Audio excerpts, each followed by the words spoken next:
Hello student, मैं Yudhishthir Tanti.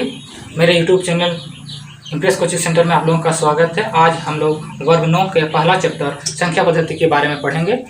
Chapter start करने से पहले हमें कुछ बातों को जान लेना बहुत ज़रूरी है, इसलिए पहले उन्हें जान लेते हैं। जैसे पहला है मेरा प्राकृत संख्या है। प्राकृत संख्या क्या है?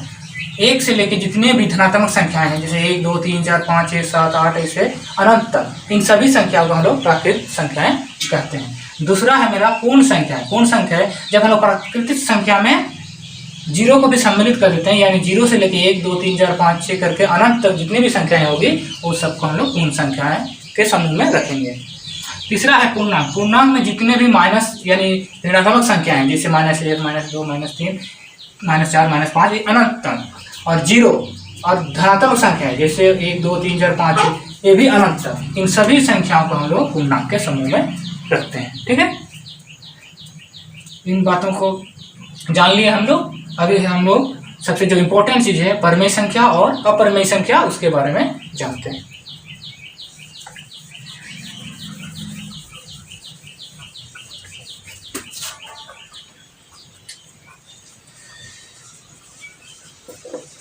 परिमेय संख्या P/Q के रूप में होता है, जहां P और Q पूर्णांक है तथा Q ≠ 0 और P तथा Q के बीच एक के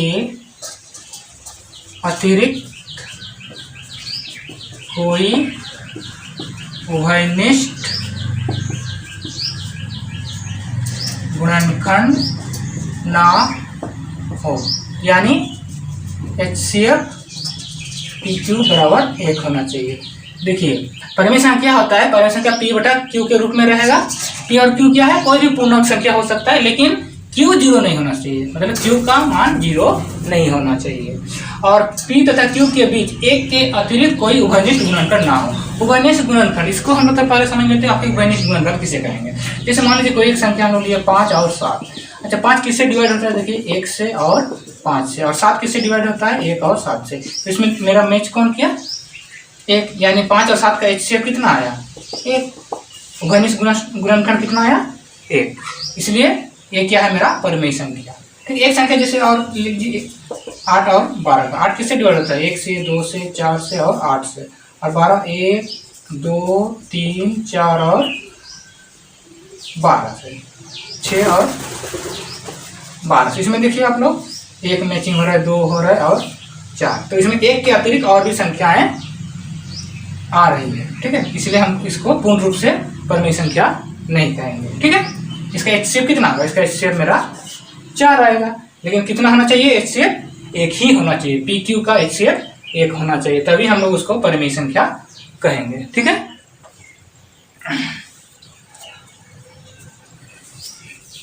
और कुछ एग्जाम्पल इसका ले लेते हैं। जैसे परिमेय संख्या किसे कहेंगे? जैसे हम लोग 3/5 होगा, 7/11 होगा, 13/17 होगा। ठीक है, इन सब का HCF कितना आएगा? 1, यानी 1 ही इनका उभयनिष्ठ गुणनखंड होगा। दूसरा तरीका है कि परिमेय संख्या को पहचानने का। देखिए कट रहा है, मेरा नहीं कट रहा है, लेकिन जो परिमेय संख्या नहीं होगा वो कट जाएगा। जैसे देखिए 2 चौके 8, 2 5 6 10, 8/10 को हम लोग पूर्ण परिमेय संख्या नहीं कहेंगे। ठीक है, लेकिन ये देखिए नहीं कट रहा है, तो हम लोग संपर्क से पहचान जाएंगे परिमेय संख्या को कि जो नहीं कट रहा है यानी वो परिमेय संख्या है। ठीक है,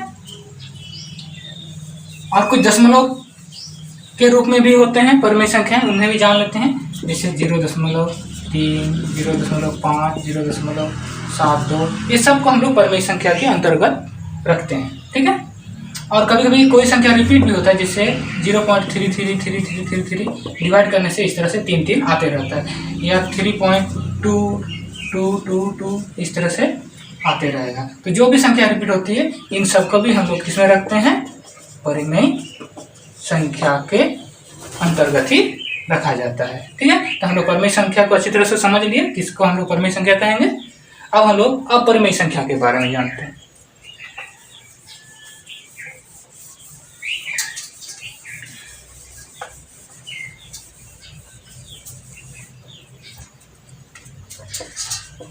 अपरिमेय